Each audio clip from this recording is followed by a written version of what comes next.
नमस्कार, शांत बुलेटिन में आप सभी दर्शकों का स्वागत है। मैं हूं पंकज हरि कुमार और आज देश दुनिया की बड़ी खबरों की बात करेंगे। सबसे पहले शुरुआत करेंगे दिल्ली यूनिवर्सिटी के जो होने वाले एग्जाम थे उसको लेकर के क्या फैसला लिया गया है, हम वो बताएंगे आपको। फिर हम बताएंगे कि किस तरीके से सीबीएसई में बदलाव किया गया है और उसके बाद बात करेंगे झारखंड की। झारखंड में जो है वो 10वीं के जो है नतीजे हैं घोषित हो गए हैं और जो शिक्षा मंत्री हैं उन्होंने क्या कुछ कहा है, हम इसके बारे में आपको जानकारी बताएंगे। साथ ही हम अपने इस बुलेटिन में आज चर्चा करेंगे विकास दुबे के बारे में कि किस तरीके से विकास दुबे लगातार पुलिस के और उसके बीच में चूहे बिल्ली का खेल चल रहा है, लेकिन आज एडीजी लॉ एंड ऑर्डर ने क्या कहा है वो आप सभी को जानने की जरूरत है। इसके बाद हम लोग चर्चा करेंगे कोरोना को लेकर के देश दुनिया की जो हालात क्या हैं। उसके बाद हम लोग चर्चा करेंगे राहुल गांधी की, बात करेंगे कि किस तरीके से राहुल गांधी पे केंद्र सरकार ने जो है जांच बैठा दी है।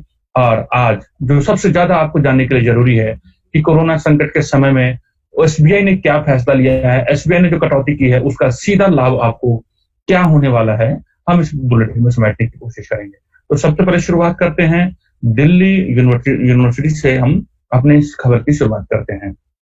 दरअसल आपको मैं बताऊं कि दिल्ली यूनिवर्सिटी के जो एग्जाम्स हैं वो पोस्टपोन कर दिए गए हैं, तत्काल जो है वो टाल दिए गए हैं और दिल्ली यूनिवर्सिटी ने एक बार फिर 10 जुलाई से शुरू होने वाली फाइनल ईयर और सेमेस्टर ईयर के स्टूडेंट्स के लिए परीक्षाएं स्थगित कर दी है। जो लगातार जो है आप देखेंगे कि लगातार स्टूडेंट्स की तरफ से, उनके पेरेंट्स की तरफ से जो है ये मांग की जा रही थी। दरअसल कोरोना से की वजह से एजुकेशन सेक्टर पे काफी बुरा प्रभावित हो रहा है। बिगड़ते हालातों के बीच दिल्ली यूनिवर्सिटी के लिए परीक्षा आयोजित करना एक बड़ी चुनौती बन गया है। इस बीच दिल्ली यूनिवर्सिटी ने एक बार फिर 10 जुलाई से शुरू होने वाले फाइनल ईयर सेमेस्टर के स्टूडेंट्स की परीक्षाएं अगस्त तक के लिए स्थगित कर दी है। थोड़ी सी जानकारी हम आपको ये बता दें कि पहले डीयू के ओपन बुक्स एग्जाम 1 जुलाई से होने वाले थे, लेकिन यूनिवर्सिटी ने परीक्षा को 10 दिन के लिए स्थगित करने का फैसला लिया था। यूनिवर्सिटी ने 10 जुलाई से परीक्षाएं दोबारा आयोजित करने का फैसला लिया था, उसके लिए शेड्यूल भी जारी कर दिया गया था। लेकिन अब एक बार फिर बड़ा फैसला लेते हुए दिल्ली यूनिवर्सिटी ने फाइनल ईयर की परीक्षाओं को अगस्त तक स्थगित करने का अगस्त है वो उस समय तक जो उसने टालने का फैसला कर दिया है। दरअसल मैं आपको बताऊं कि जो स्टूडेंट्स हैं ऑनलाइन ओपन बुक एग्जाम को लेकर के स्टूडेंट्स और टीचरों ने इसका जमकर विरोध किया था और फाइनली ये है कि ये डिसीजन लिया गया है कि अब जुलाई में तक कोई परीक्षाएं आयोजित नहीं होगी और अगस्त में जो भी फैसला लिया जाएगा उसमें नए तारीखों की घोषणा की जाएगी। तो वो लाखों स्टूडेंट्स जो जेयू में फाइनल ईयर के एग्जामिनेशन को लेकर के चिंतित थे, उनके लिए एक बड़ी राहत की बात है। आपको मैं बता दूं कि डीयू की जो पहले ईयर और दूसरे ईयर के जो छात्र हैं उसको ऑलरेडी पहले से प्रमोट कर दिया गया है, लेकिन जो यहाँ जो विवाद चल रहा था वो फाइनल ईयर के बच्चों को लेकर के विवाद चल रहा था। अब बढ़ते हैं डीयू से, अब हम लोग शिफ्ट दिल्ली यूनिवर्सिटी के बाद हम लोग शिफ्ट करते हैं अपनी खबर को सीबीएसई को की तरफ हम लोग रुख करते हैं।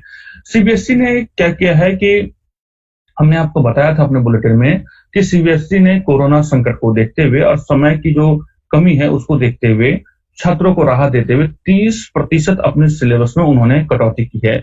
लेकिन ये जो कटौती जो है वो विवाद का स्वरूप लेता जा रहा है। इसमें से ये कहा जा रहा है कि सीबीएसई ने सिलेबस से धर्मनिरपेक्षता जैसे अहम चैप्टर को हटा दिया है और ये जो है इसको लेकर ही जो है विवाद छिड़ता जा रहा है। दरअसल national education board, central board of secondary education ने कोरोना संकट के बीच 2020-2021 के शिक्षा सत्र में बच्चे के ऊपर सिलेबस का बोझ कम करने के लिए स्कूलों में कोर्स को 30% कम करने की घोषणा की थी, जिसके बाद जानकारी है कि बोर्ड ने स्कूलों में लोकतांत्रिक अधिकार, फूड सिक्योरिटी, संघवाद, नागरिकता, निरपेक्षवाद जैसे अहम चैप्टर हटा दिए हैं। शिक्षा संस्थान से जुड़े इन विषयों में कई जानकारों और विशेषज्ञों ने इस जो बोर्ड के जिस कदम का जो है वो विरोध किया है। दरअसल हम आपको और आगे खबर की तरफ चलते हैं और वो जो खबर जुड़ी हुई है वो झारखंड से जुड़ी हुई है। झारखंड में मैं बताऊं कि आपके 10वीं के जो रिजल्ट्स हैं, जो परीक्षा की जो परिणाम है वो घोषित कर दिए गए हैं और शिक्षा मंत्री ने कहा है कि जांच के बाद ही जो है टॉपर्स की लिस्ट जारी की जाएगी। अभी सिर्फ जो है वो रिजल्ट की घोषणा की है। दरअसल झारखंड अधिविद्य परिषद जैक के द्वारा आज मैट्रिक का जो रिजल्ट जारी कर दिया गया। इस बार परीक्षा में सम्मिलित कुल परीक्षा फल जो है वो 75.01 रहा है। जय कार्यालय के सभागार में शिक्षा मंत्री जगन्नाथ महतो के द्वारा ऑनलाइन परीक्षाफल प्रकाशित किया गया। शिक्षा मंत्री ने एक तरफ जहां सफल छात्र छात्राओं को शुभकामनाएं दी हैं, वहीं दूसरी तरफ असफल छात्रों को हिम्मत न हारने का संदेश भी दिया है। उन्होंने कहा है, जो शिक्षा मंत्री हैं झारखंड के, उन्होंने कहा है कि इस बार परीक्षा के परिणाम से हम संतुष्ट हैं, लेकिन हमें करने की इसके लिए छात्र छात्राओं और शिक्षकों से अनुरोध करेंगे कि वो और मेहनत करें। जिलेवार रिजल्ट जारी करने पर शिक्षा मंत्री ने कहा कि भी जिला टॉप करे वह हमारे झारखंड के अंदर ही है। तो ये बात जो है वो जो शिक्षा मंत्री ने की है और बड़ी सकारात्मक बात उन्होंने की है। तो ये शिक्षा जगत से जुड़ी 3 अहम खबर थी जो हमने आपको बताई हैं।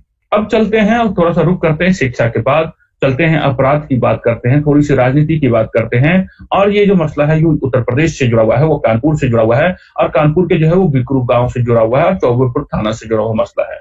आपको लगातार एक खबर हम आपको बता रहे हैं कि किस तरीके से विकास दुबे जो अपराधी है उसने एनकाउंटर में जो है वो 8 पुलिसकर्मियों को था और उसके बाद लगातार जो है विकास दुबे की जो पूरे किले हैं, जो अपराध का जो एक पूरा गढ़ है, उसको में जो है राज्य सरकार ने पूरे आदेश दिए हैं और पुलिस भी उसके पीछे लगातार जो है वो किसी भी कीमत पर उसको गिरफ्तार करने की हर संभव कोशिश कर रही है।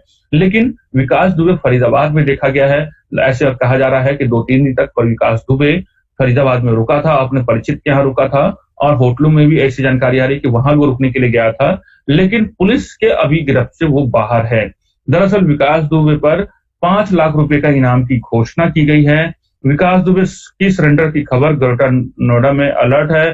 कोर्ट में आने वाले लोगों की मास्क हटाकर जांच की जा रही है। सूरजपुर जिला कोर्ट में बड़ी संख्या में पुलिस तैनात है। विकास दुबे को लेकर ग्रेटर नोएडा में हाई अलर्ट जारी किया गया है। कोर्ट परिसर में भारी सुरक्षा बल तैनात है।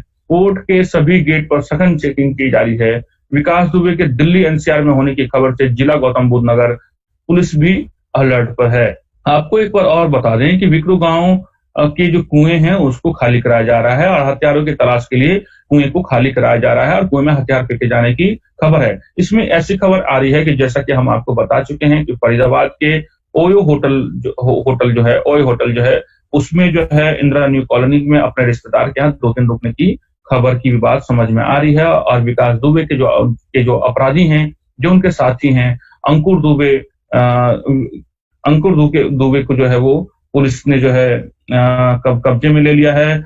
और आपको मैं बताऊं कि उसके जो दूसरे अपराधी हैं श्यामू वाजपेयी को भी गिरफ्तार कर लिया है। विकास दुबे के एक और साथी को गिरफ्तार करने की बात जो है वो निकल कर आ रही है। अब हम बात करते हैं कोरोना को लेकर के और हम आपको बताएं कि लगातार कोरोना का जो आज जो है वो आंकड़े जो हैं वो डराने वाले हैं और लगातार छठे दिन 20,000 से अधिक केस जो है वो दर्ज किए जा रहे हैं। दरअसल देश में कोरोना वायरस के पॉजिटिव मामले में कोई खास फर्क नहीं दिख रहा है और बुधवार को जारी रिपोर्ट्स के मुताबिक पिछले 24 घंटे में 22,752 नए कोरोना पॉजिटिव केस सामने आए हैं। पिछले हफ्ते भर में रोजाना पॉजिटिव संक्रमितों की संख्या 20,000 के ऊपर दर्ज की जा रही है। तो ये बहुत ही चिंता की बात है। जैसा कि हम आपको लगातार बता रहे हैं कि कोरोना के मामले जो है वो जुलाई, जैसे विशेषज्ञों ने भी कहा था कि कोरोना के मामले जुलाई में बहुत तेजी से फैलेंगे। हो सकता है कि अगस्त में भी यही ट्रेंड देखने को मिले। हम आपको अगर थोड़ी सी जानकारी और बता दें कोरोना को लेकर के कि अभी जो ताजा आंकड़ा क्या है कोरोना के, तो आपको मैं बताऊं कि अभी भी जो महाराष्ट्र है वो नंबर 1 की पोजीशन पे बना हुआ है। महाराष्ट्र में कोरोना के सबसे ज्यादा मामले हैं। कोरोना जो है महाराष्ट्र में करीब 2 लाख से ज्यादा जो है मामले जो है वो अकेले जो है महाराष्ट्र में है। दूसरे नंबर पर जो है वो तमिलनाडु है। तीसरे नंबर पर जो है वो आपको दिल्ली में सबसे ज्यादा कोरोना के मामले हैं। वही आपको मैं बता दूं कि एक जो आंकड़े आ रहे हैं वो अब पूरे देश भर में जो कोरोना के जो कुल मामले हैं वो 7,42,417 हो चुका है, जिसमें जो एक्टिव केस है मतलब कि इन 7,42,417 में से 2,64,944 एक्टिव केस है, जबकि 4.5 लाख के आसपास लोग ठीक होकर घर जा चुके हैं और इसमें करीब 20,642 लोगों की मौत हो चुकी है पूरे देश भर में। आज के अगर ट्रेंड की बात करें, नंबर 1 पोजीशन पे महाराष्ट्र, दूसरे नंबर पे तमिलनाडु, तीसरे नंबर पे जो है दिल्ली, चौथे नंबर पे गुजरात और 5वें नंबर पर उत्तर प्रदेश, छठे नंबर पर तेलंगाना, कर्नाटका, उसके बाद वेस्ट बंगाल जैसे राज्य जो है, ये एक आपको हमने घटते हुए क्रम में बताया है कि किन-किन राज्यों में जो है वो आपको कोरोना की स्थिति क्या है। दूसरी बात मैं बताऊँ कि विश्व की बात करें तो आपको मालूम है कि अमेरिका नंबर 1 की पोज़ीशन पे बना हुआ है, सबसे ज़्यादा पूरे विश्व में सबसे ज़्यादा मामले जो हैं वो अमेरिका में हैं। दूसरे नंबर पे ब्राज़ील है और तीसरे नंबर पर जो है वो मैं आपको बताऊँ कि भारत पहुँच गया है। अब हम बात करते हैं, झारखंड आपको लेके चलते हैं और मैं आपको बताऊं कि झारखंड में सीएम जो है, मुख्यमंत्री हैं हेमंत सोरेन ने खुद को क्वारंटाइन कर लिया है। दरअसल वहां जो खबर आ रही है कि झारखंड के जो मंत्री हैं मिथिलेश ठाकुर और टुंडी विधायक मथुरा महतो कोरोना पॉजिटिव पाए गए हैं और यही वजह है कि हेमंत सोरेन ने एहतियातन अपने आप को क्वारंटाइन कर लिया है। मुख्यमंत्री ने लोगों को सतर्क रहने की अपील की है। सीएम आवास पर आम लोगों के प्रवेश पर रोक लगा दी गई है। सीएम के मीडिया सलाहकार अभिषेक प्रसाद पिंटू ने इस बात की जानकारी दी है। दरअसल बात यह है कि 2 दिन पहले टुंडी विधायक मथुरा महतो ने सीएम आवास में हेमंत सोरेन से मुलाकात की थी। वही सीएम हेमंत सोरेन मंत्री मिथिलेश ठाकुर के घर भी गए थे, जहां वह मंत्री के संपर्क में आए थे। इसलिए एहतियातन सीएम आवास में फिलहाल के लिए बाहरी लोगों के प्रवेश पर रोक लगा दी गई है। और हम आपको बताएं कि आज की जो एक और अहम जो खबर है, वो जो विपक्ष है, जो राहुल गांधी है, उससे जुड़ी हुई खबर है, कांग्रेस से जुड़ी हुई खबर है।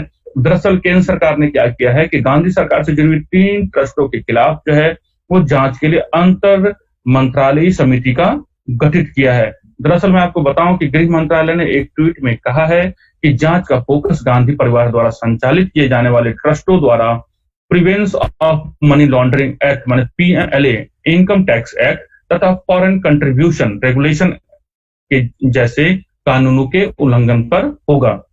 आपको मैं बताऊं कि केंद्र सरकार ने कहा है कि गांधी परिवार से जुड़े 3 ट्रस्टों के खिलाफ वित्तीय लेन देन में कथित अनियमितता को लेकर जांच की जाएगी। केंद्रीय गृह मंत्रालय ने एक ट्वीट कर बताया है कि Rajiv Gandhi foundation, Rajiv Gandhi charitable trust तथा इंदिरा गांधी मेमोरियल ट्रस्ट द्वारा इनकम टैक्स तथा वित्तीय दान से जुड़े नियमों के कथित उल्लंघन के खिलाफ जांच के लिए मंत्रालय द्वारा अंतर मंत्रालयी समिति का गठन किया गया है। और इसमें जो सबसे बड़ी बात यह है कि इस जांच का फोकस गांधी परिवार द्वारा संचालित ट्रस्टों पर ही होगा।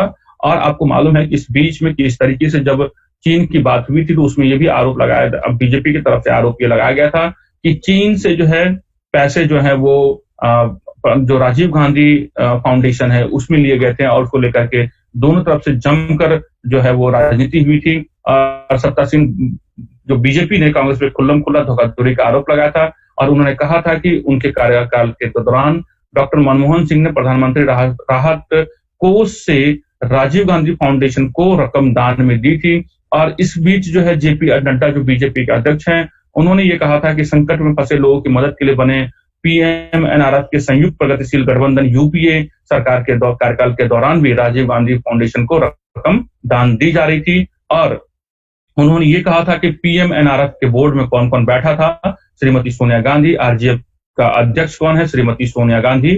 कतई निंदनीय नैतिकता को नजरअंदाज करते हुए प्रक्रिया हुई और पारदर्शिता की परवाह नहीं की गई है। तो जिस तरीके के जो आपस में चीन के साथ जो रिश्ते बिगड़े और चीन जिस तरीके से कांग्रेस ने बीजेपी पर आरोप लगाया, उसी तरीके उसके बाद जो है लगातार जो है चीन से और बाहर के द्वारा जो फंड लिए गए उसको लेकर के दोनों पार्टियों के बीच जमकर जो है वो राजनीति भी एक दूसरे की छीछालेदर हुई है। तो उसी में जो है कांग्रेस पर आरोप लगाया गया कि किस तरीके से पीएम जो केयर फंड है, जो सॉरी पीएम केयर फंड नहीं बल्कि प्रधानमंत्री